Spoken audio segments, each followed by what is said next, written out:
Oh boy, I can't believe I actually tried this.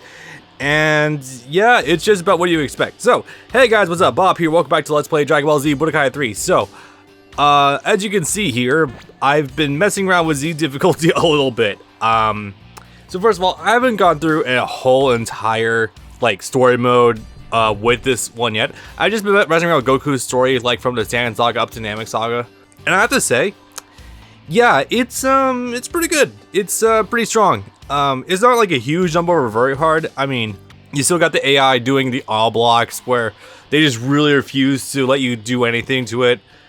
Throws pretty much mean absolutely nothing these days.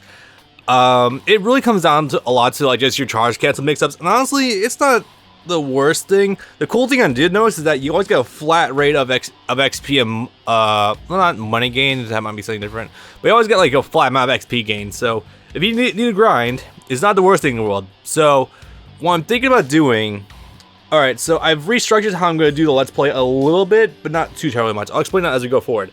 So, yeah, I just want to give you that little precursor as to what's coming soon. Of course, I'm going to be doing Piccolo and Krillin.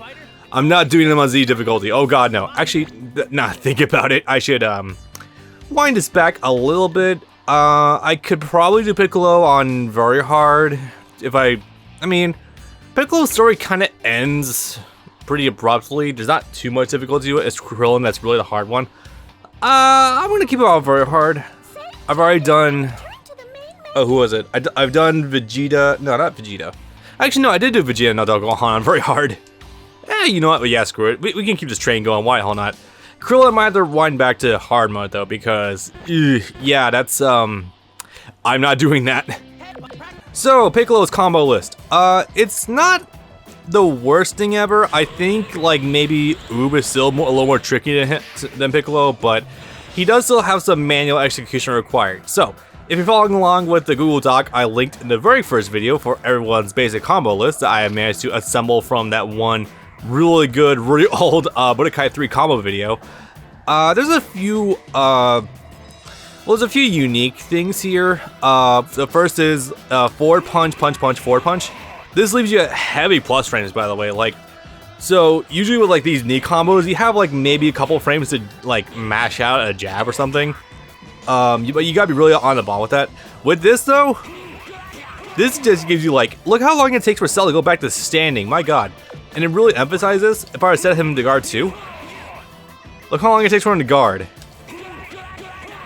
Look how fast I can act. That's a lot of advantage. That's like a full, maybe like 20, 30 frames at probably like a half second, I would say. That's pretty solid. I would say it's pretty good. Other combo tools he has, kick string. This is the exact same one as Adult Gohan's. Like I said before, all the Gohans cleverly do implement moves from Piccolo's toolkit as well as Goku's toolkit. So, you know, this is where you get this move from. The weird like pull back, push forward, kicking sweep thing. Yeah, let's call it that. But no, this is really cool. Like weird spin kick thing. It's really neat. I like this move a lot. The only thing that sucks is that like initially like learning the charge cancel window with like having to hold it for a certain amount of time after you pull back. It's a little it's a little tricky. It takes some like manual practice because it's not as concrete as Goku's overhead axe kicks. But it's really cool. I like it a lot. Let's see. He's also got Gohan's 4P6K, which is this, which gives you a handful of plus frames. I think like maybe what was it, five or six, something like that. Enough that you can comfortably jab out a combo, but like, or comfortably jab out a jab, but like you gotta be quick with it. And last but not least, you have punch, punch, four punch, punch. This one's really good because it is a launcher in the middle of the combo. It's also pretty decent because like I'm pretty sure this is all a natural combo. I've never had an AI block this before, so that's really nice. So if you go for this combo and you mash this out, yeah, it is pretty much like a guaranteed combo, assuming you time it correctly and you're actually putting time into this game, as opposed to me, who is doing this for Let's Play purposes. The only thing about it is me personally, in terms of animation, is that, well, I mean, there's no real difference between this and this. At least not that I immediately see. I mean, The punch string does end with this, which is kind of cool, but yeah. Anyway, so a general combo, this is going to take me a few minutes to actually nail, but a general combo with Piccolo, if you're playing it decently, will probably look something like this.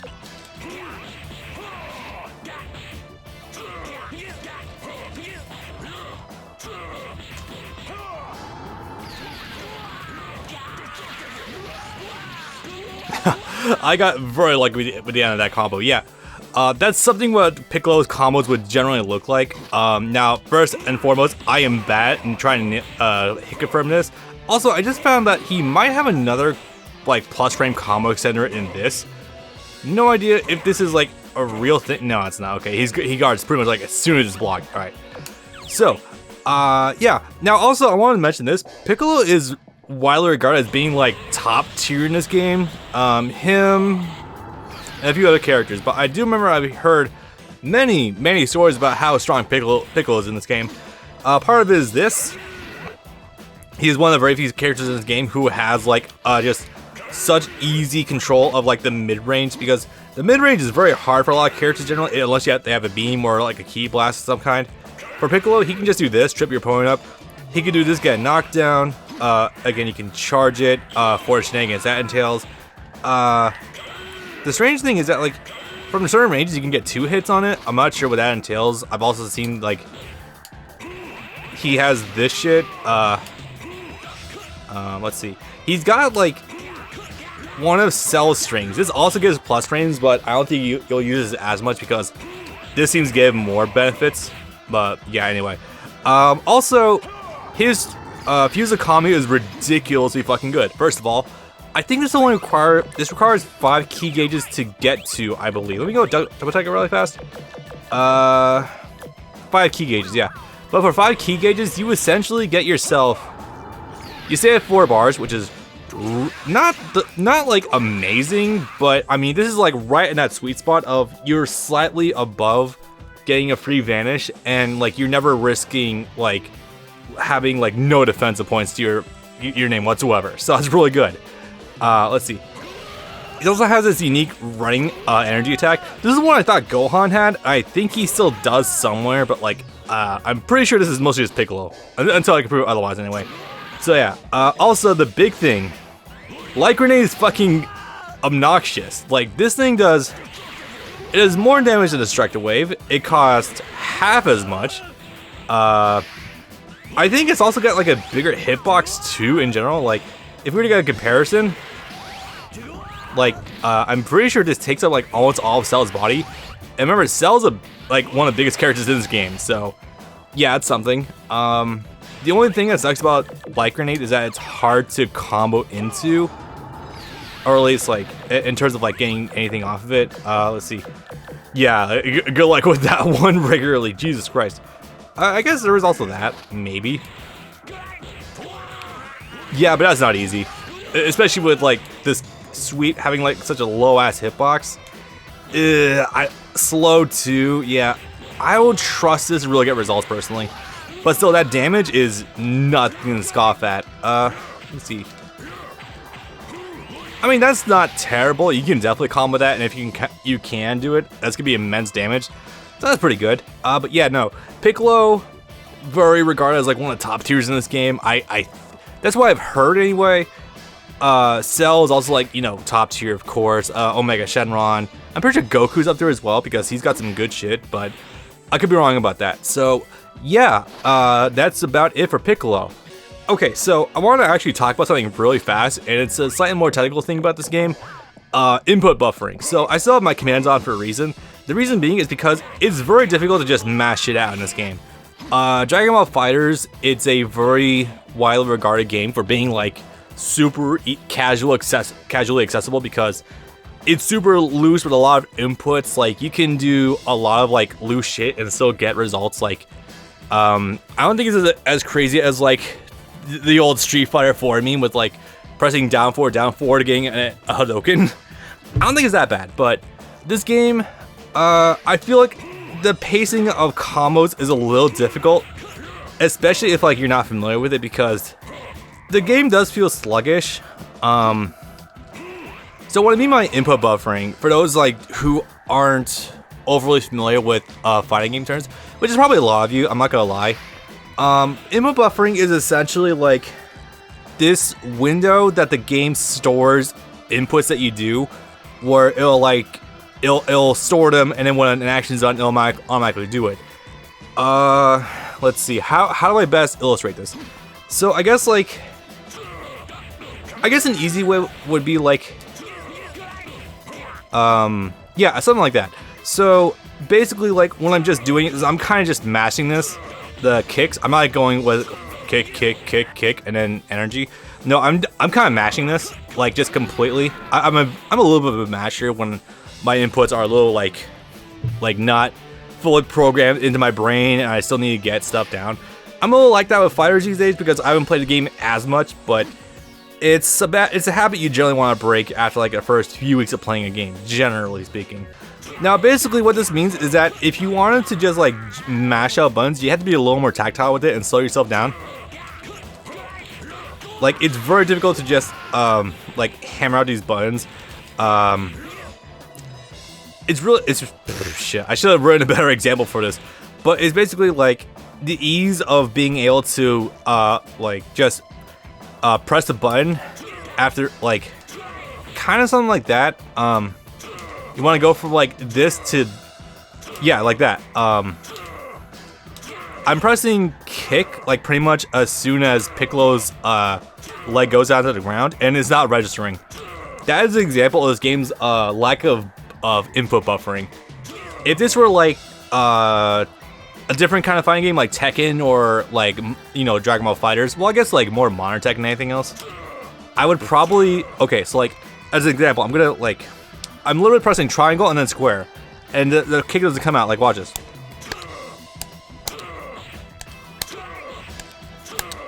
Yeah, there's that specific window in there where like your input is just kind of like eaten up, I guess is a better way to describe it. These like windows where your inputs just don't happen are very like, they're very numerous, I feel. So as a result, like I feel like this game is very difficult to like get really good combos for. It's not a real fault of its own. This game wasn't designed to be a competitive fighter at all, because you know, you literally have a rock paper scissors formula built into the fucking game. So that's immediately grounds for like, it's probably not the most competitive fighting game in the world. But like when it's straight footsies, it's still good. It just makes me sad that like it's got like this one flaw. Like, well, there's a lot of flaws in this game. Really, let's be honest here. I've shown you a bunch of them already, but this is like a big one. I feel like it just kind of takes away from the whole thing. I know older Tekken games like Tekken 5 have this like not horribly bad, but it's up there.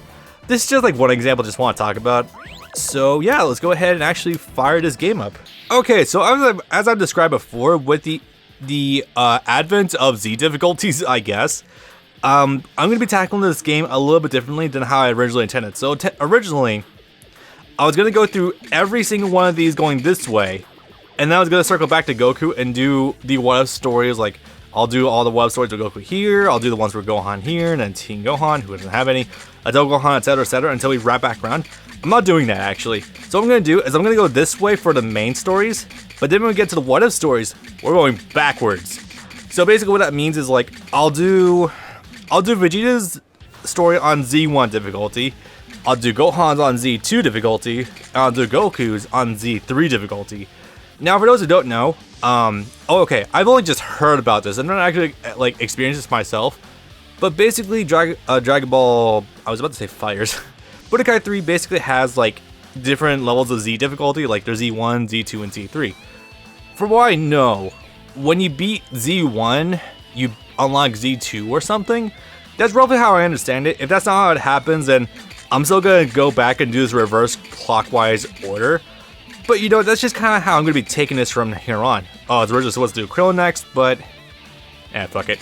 Piccolo it is. Very hard mode. Oh boy. Actually, it shouldn't be too difficult because I've been going for a little bit more of like an interesting Piccolo build. Anyway, so we've seen this bunch already. Now for story. Kind of. What's this? I sense a huge power level coming this way. It couldn't be Goku. So technically we start Piccolo's at the earliest point of Dragon Ball Z, where Raditz lands on the Earth, and he's approaching him from a distance. Hey, who are you? What do you want? I still personally prefer Scott McNeil's Piccolo, like, at this point in the show, but, I mean, Chris Abbott's just, like, it's timeless, though. Sorry, I was looking for someone else. That's too bad, because you just found trouble. Oh, boy. You've got a lot of fighting, but you're no match for Unfortunately, he is totally right about that. Although at this point, power levels don't mean that much. I don't care.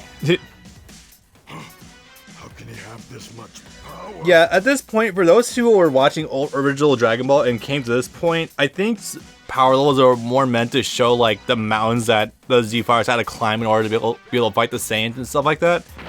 It does get a little ridiculous though, you know, especially the back half of the Namek Saga, I was trembling so hard I couldn't even move.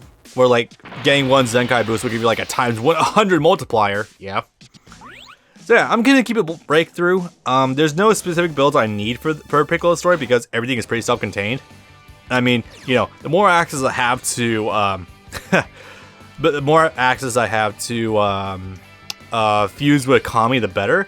So, yeah, this is a bit funky, isn't it? Bob, why is there a story mode immediately, like, or a spread pathway immediately available as soon as we start the story mode up? Yeah, to give it a brief synopsis, basically, like, you can get Goku to survive the fight with Raditz. I've explained this already in Kid Gohan's story, but it's like the same one here. And then those two train Gohan, like, you know, two dads. That's good, that's pretty cool. And then the Saiyans show up and they win. We're gonna be taking care of this later. Yeah, you're gonna have to see this, like, what a story, like, 2 times maybe. But I still think it's kind of a cool idea that, hey, they managed to actually keep Goku alive for the whole thing. That's pretty nice. Also, fair warning, Piccolo's story is one of those ones that does circumnavigate, like, all of Z. So, just bear that in mind. It's not grueling, I would personally say, but it's just annoying enough that you're just like, I'd rather not. And again, this brings me back to my whole point that I really wish this game, you know, oh hey, this is where you get the cards with Piccolo, I guess. This really brings me back to my point that I really wish this game has chapter select.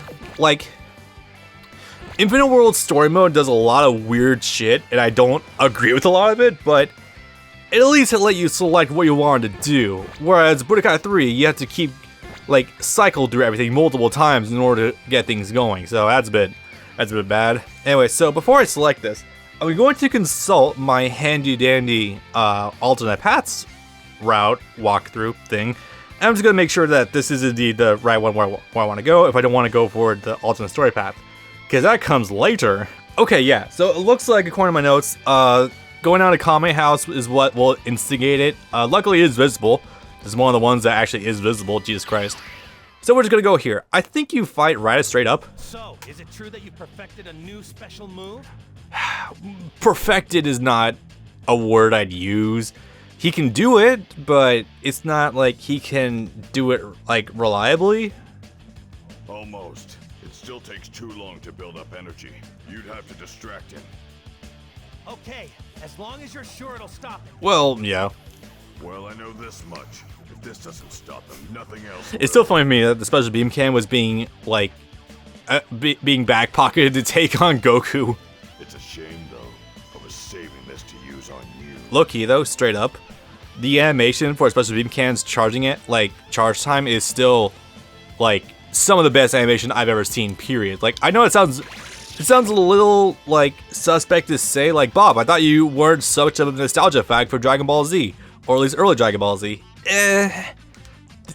Early Z has lots of really good animation, and frankly, that's like one of the big reasons I do want to go back and watch OG Dragon Ball, because I know that animator went back and did, or was still around for a long time. I just gotta get through the bubbly stuff of early Dragon Ball, that's the only thing. Whatever. So, moving on. Special Beam Cannon. God, I hate Dragon Rush so much sometimes. Okay, to explain this grievance really fast. Yeah, I've mentioned my gripe with this already. A lot of really cool, like, ultimate attacks have been relegated to just straight up, like, you just have to straight up win, like, dice rolls / coin flips in order to get them to come out now. Budokai 2 input a command sequence, you get the attack. As long as you have the key, required no big deal. This game, now you gotta win a dice roll. And you only have a 25% chance of landing it, at best. I just don't, I'm not a fan of it. I will still try to do it though. Shut up and fight, I like that. Okay, so I am still a good amount above him. So that's not too bad. Luckily, I've also been investing in my key stat with Piccolo, so not horrible. Oh, okay, I guess not. I have skills, right? Okay, good. I want to make sure about that. I thought I have then. That's weird. Secret fuse economy. There we go. Again, light grenade is ridiculously busted. Like, maybe some people think I'm exaggerating with it, but like, you can just get away with so much bullshit using it. Also, Destructor Wave is not too bad. It's actually interesting. There's very few projectile attacks that actually can result in a beam struggle. Like in this game, especially, like Power Blitz will not usually do that. But yeah, I guess it does with Destructor Wave somehow. All right, hold up. I need to regain some of my footing. I'm not doing so hot right now. I mean, not horrible, but yeah, there we go. God, I hate that I can do that. I hate how the AI can do it to you even more. Hey, what's up? Do I explain that now? Actually, yeah, I'm gonna explain this really fast. I'm fairly certain there is a pattern to the AI, like, selecting these prompts. Like, I feel like it sometimes. I find there's usually a high chance that if the AI selects the same face button twice in a row, they're very unlikely to, you know, select the same one for a third time. That's what I've noticed, though. I could be wrong about that. Maybe they changed the coding for... oh, hello. Oh, shit. I completely dropped that. This is why I should have been... Sorry, guys. Dragon in fucking Fighters, Super Broly just dropped out of nowhere, so I've been a little busy with playing him instead of playing this game for, you know, practice reasons. But it's not a horribly big deal because that's still, you know, not a bad investment. Boop. Oh my god, that wasn't enough! I hate that. Oh, that was bad. Oh, I hate how that wasn't enough. Ugh, that's unfortunate, but yeah.